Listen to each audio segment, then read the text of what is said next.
सुप्रसिद्ध साहित्यिक निंबाजी हेवरकर आहेत आणि ते जे साहित्य जे आहे तर साहित्यकृती एकूण कशी तयार होत असते ती आणि कृती सर ओढून ताणून तयार नाही होत. कारण काही गोष्टी कारणीभूत होतात, काही गोष्टी तुमच्या काळजाला भिडतात आणि तुमचं मन जागा होतं. त्या जागे झालेल्या मनातून तुमच्या समोर तो सगळा सविस्तर तो एक उभा राहतो आणि त्याच्यातून तुमचं मन जागा होतं आणि जागे झालेल्या मनाला आदर्शाचा स्पर्श झाला. ज्या गोष्टी काळजाला भिडल्या त्याच्यातून साहित्य निर्मिती होते. साहित्य निर्मिती अशी काही ओढून ताणून नक्कीच होत नाही. पण तरी पण जो अनुभव महत्त्वाची गोष्ट असते, अनुभूती.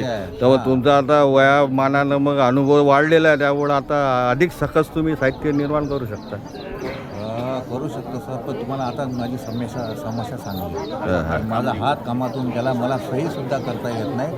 अनुभवातून माझ्या अनुभवामध्ये अनेक घटना, अनेक प्रसंग आणि शब्दाचं भांडार माझ्याजवळ खूप आहे. कल्पना आहे, भावना आहे, मी चांगला अभ्यास केला आहे. उपमा अलंकार मी चांगले शब्दांना शृंगार करू शकतो. समृद्धी माझ्याजवळ आहे, पण व्यक्त करण्यासाठी माझा हात आज लिखाण करू शकत नाही. मग मोबाईल आता सुविधा आहे, मोबाईलमध्ये तुम्ही बोलू शकता. आता काय सर, मोबाईल आता समजा आपल्या जवळ आहे, त्याच्यातून तुम्ही त्याच्यात बोलू शकता. ते रेकॉर्ड होतं आणि स्क्रीनवर उमटतं. पण काय होते, एखादा ओघ येते, एखादी घटना येते, तो प्रसंग आपण त्याच्यामध्ये चित्रित करू शकतो.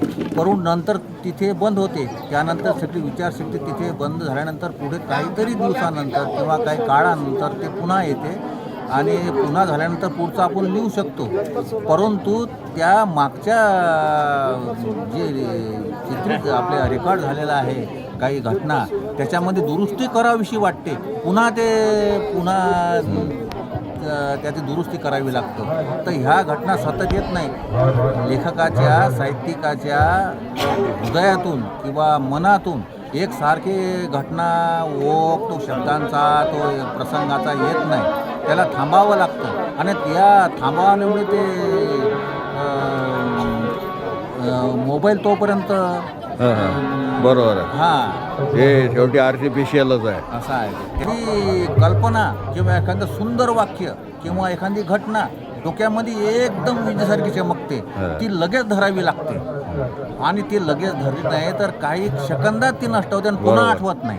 आणि ते आपल्याला वाटतं की लय आपल्या डोक्यातलं जायचं, आपल्याला आठवते ते नाही, डोक्यात येतच नाही. ते पुन्हा पण ते आपलं नसते, ते आलं असतं, निसर्गापासून आलेलं असते ते. आणि डोक्यात सतत माझ्या मंथन चालू असते, विचार चालू असते. समोरचा प्रसंग, बोलणारी व्यक्ती, भेटणारे व्यक्ती, म्हणजे याच्यातून, त्याच्या बोलण्यातून, प्रसंगातून ते माझ्याजवळ सगळं डोक्यात असते. पण एखादी घटना जर समजा डोक्यात आली, एखादं सुंदर वाक्य म्हणा, एखादा पॅरिग्राफ म्हणा, पण ते लगेच नोट डाऊन करायला व्हायला पाहिजे. पण तसं होत नाही आणि तसंच माझ्यावर साधन बी नाही. आणि नंतर काय होते, नंतर काही वेळानं तिला आठवून किती आठवा, ते आठवल्या जातात नाही. बरोबर आहे. त्यामुळे तुमच्या डोक्यात आलेला जो विचार आहे तो लगेच नष्ट होत असतो. त्यामुळे आपण जे आहे त्याचं डॉक्युमेंटेशन करायला हवं, त्याचं रेकॉर्डिंग करायला हवं आणि ते एखादी छोटी डायरी वगैरे आपण आपल्या उस्त्याशी घेऊनच झोपायला हवं. पण ते लिहिण्याकरता माझ्याजवळ हातच नाहीत ना.